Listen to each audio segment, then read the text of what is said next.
O perfume e o veneno. Um estudo sobre santos pastores e pastores podres. Uma análise profunda, com a coragem da Bíblia e a clareza da psicanálise, sobre duas figuras que assombram e abençoam a Igreja nos dias atuais. No coração da experiência cristã, há uma dualidade que nos inquieta. A experiência de pastores que exalam o bom perfume de Cristo e aqueles cujo ministério se revelam um veneno sutil e destrutivo para muitas vidas ao redor da terra. De um lado, homens e mulheres de Deus que carregam o cheiro de ovelhas, cujas vidas são um mapa para a graça. Do outro, figuras carismáticas que, por trás da fachada de unção, escondem um abismo de corrupção e abuso. Essa não é uma questão de mera preferência, é um assunto de vida e de morte espiritual. Como podemos discernir um do outro? O que diferencia o cajado que guia do cacetete que fere? Este estudo propõe uma imersão corajosa nesse tema, usando a palavra de Deus como nossa luz e a psicanálise como raio-x para examinar a anatomia do pastor santo e do pastor podre. Vamos para a primeira parte do nosso estudo em apreço em questão, e nessa primeira parte nós veremos a anatomia do pastor podre, o lobo em pele de cordeiro. A Bíblia nunca foi ingênua. Jesus nos advertiu sobre os falsos profetas que vêm até vós vestidos como ovelhas, mas interiormente são lobos devoradores. Mateus 7, verso 15. O apóstolo João escreveu e descreveu o mercenário, que não é pastor, a quem não pertence as ovelhas, vê vir o lobo e abandona as ovelhas e foge. João capítulo 10, verso de número 12. Mas como esses lobos se parecem no século 21? O diagnóstico psicanalístico, o narcisismo maligno no púlpito. A psicanálise nos revela um termo assustadoramente preciso para descrever a estrutura psíquica de muitos líderes abusivos. Narcisismo maligno. Não se trata de um simples orgulho, mas de uma patologia de caráter que combina 4 traços terríveis. Primeiro, narcisismo patológico. Uma grandiosidade doentia. O pastor narcisista não serve a Deus. Ele crê que Deus o serve. A igreja não é o corpo de Cristo, mas o seu fã-clube. Ele é o centro, a fonte, o oráculo infalível. Sua pregação é autorreferente e a sua necessidade de admiração é insaciável. Um comportamento antissocial, uma profunda falta de empatia. As ovelhas deixam de ser pessoas com dores e história para se tornar objetos a serem usados. Ele explora a fé, o templo e os recursos do rebanho para os seus próprios fins. Sem qualquer remorso, ele mente, manipula e descarta pessoas com uma frieza assustadora. Em terceiro lugar, a agressividade e sadismo. O prazer em controlar e humilhar. Ele usa a culpa como referência de controle, isola membros de suas redes de apoio e pune publicamente qualquer um que o questione, frequentemente usando a Bíblia como arma.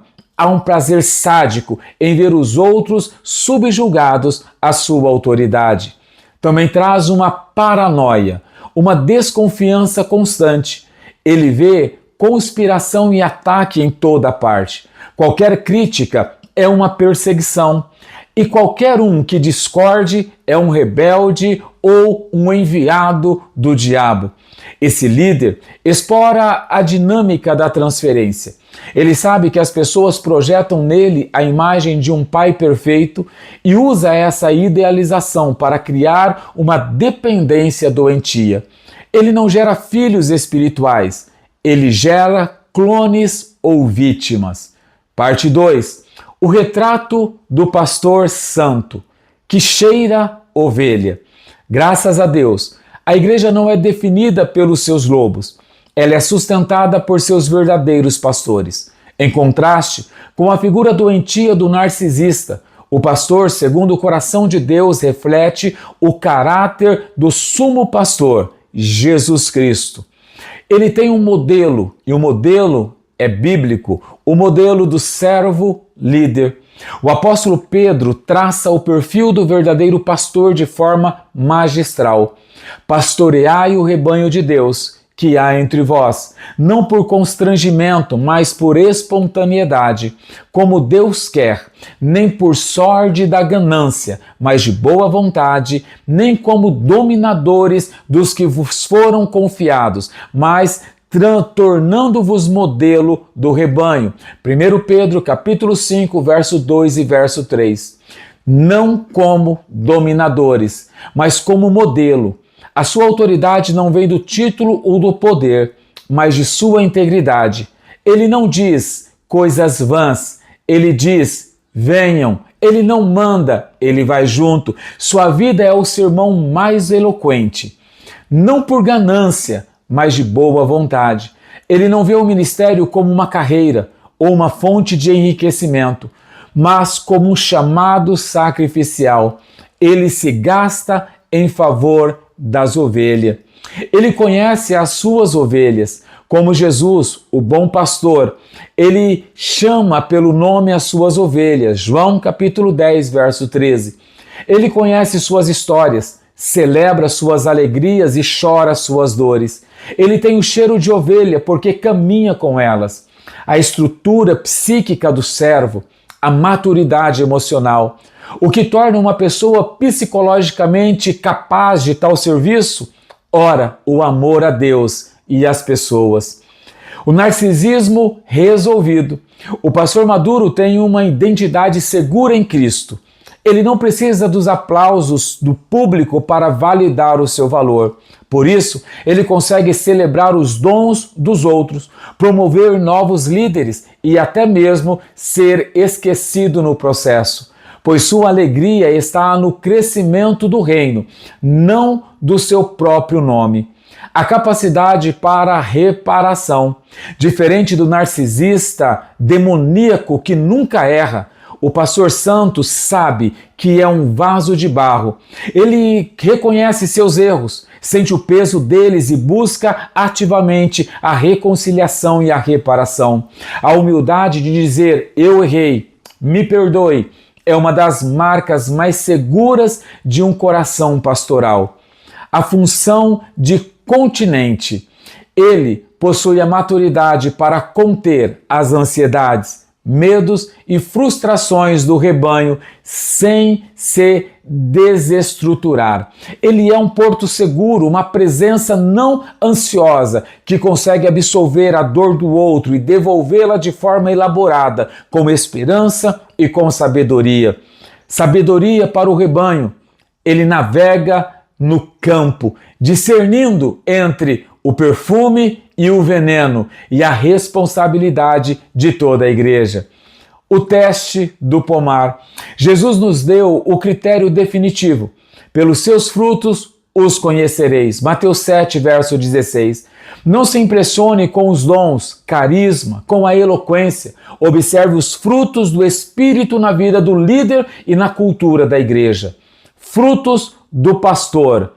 Podre, medo, competição, fofoca, dependência do líder, esgotamento, burnout, eletismo espiritual, divisão. Frutos do pastor santo, amor, alegria, paz, liberdade em Cristo, unidade, serviço mútuo, capacitação de novos líderes.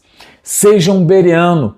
A nobreza dos crentes de Bereia era que eles examinavam cada dia nas Escrituras se essas coisas eram assim. Atos, capítulo 17, verso 11. A submissão bíblica nunca é cega. Ela é inteligente, ela é crítica, ela é leal. Leal, primeiramente, à palavra de Deus. não a palavra de um homem. Honre os santos, afastem-se dos podres, honre e apoie, ore e encoraje os pastores que genuinamente servem a Cristo. Eles estão numa batalha e precisam do seu suporte. Contudo, quando você identificar um ambiente liderado por um pastor comprovadamente abusivo e narcisista, que se recusa ao arrependimento, a decisão mais saudável e espiritual pode ser a de se afastar para se proteger e para proteger a sua alma e proteger a sua família. Concluindo, o olhar fixo no sumo pastor. A existência de pastores podres é uma fonte de dor intensa e imensa, uma ferida aberta no corpo de Cristo. Mas eles não têm a palavra final. A igreja pertence a Jesus, o sumo pastor, que um dia voltará, e quando ele aparecer, diz Pedro, os pastores fiéis alcançarão a incorruptibilidade ou a incorrupta coroa de glória. 1 Pedro capítulo 5, verso 4. Nossa esperança final não repousa nos melhores homens, mas no homem perfeito, Jesus Cristo. É nele que encontramos o modelo, o refúgio e a cura.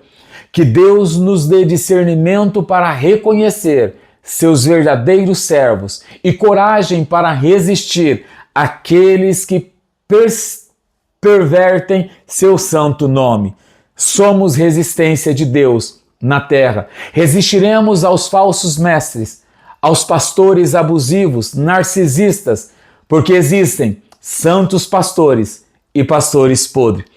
Nos meus mais de 2 décadas de caminhada como pastor assembleano, quantos pastores podres já presenciei na minha frente e já os tive como líderes que causavam repulsa à minha alma. Mas eu louvo a Deus que no meio dos pastores podres existem os santos pastores, homens de Deus que não se dobraram diante de Jezabel, que não se prostraram diante de um sistema profano, que se mantém ainda como um remanescente fiel, justo e verdadeiro e que literalmente cuida da Igreja de Cristo. Se você tem um pastor santo, valorize, cuide dele, honre ele, porque em dias atuais escasso está os homens e mulheres que não se renderam ao mundanismo deste tempo final. Que Deus abençoe a todos, fiquem com Deus, seja feliz, viva bem.